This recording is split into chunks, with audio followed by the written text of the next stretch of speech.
तथागत गौतम बुद्ध का जन्म भारत भूमि पर 563 ईसा पूर्व में हिमालय की तराई में लुम्बिनी नामक स्थान पर हुआ था, जिनके पिता का नाम शुद्धोदन और माता का नाम महामाया था, जिनकी राजधानी कपिलवस्तु थी। बचपन का नाम सिद्धार्थ गौतम था।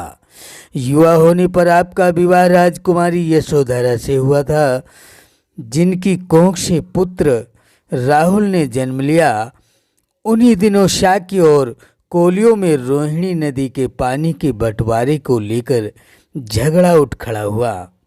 तब शाक्य संघ ने घोषणा की कि जो संघ का सदस्य है उसे युद्ध में भाग लेना पड़ेगा।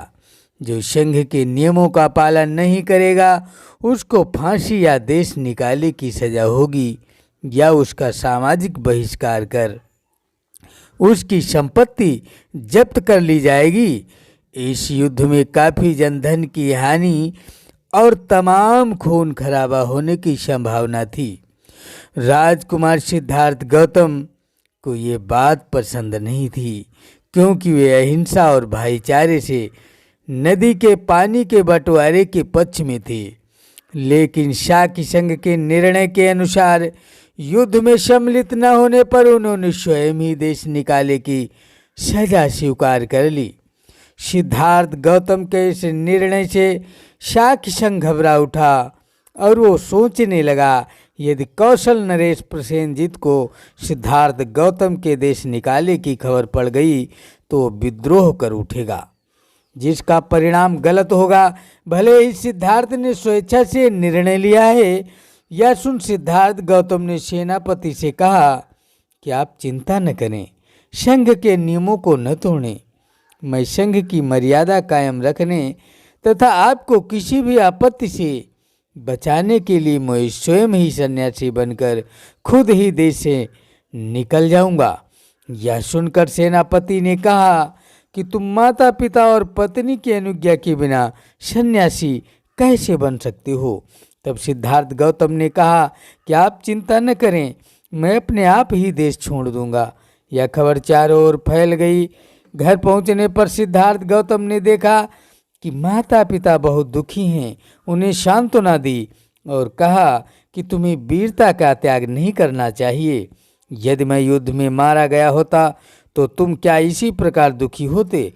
आपका बेटा सत्य और न्याय के पथ से विचलित नहीं हुआ है, आप दुखी न हो।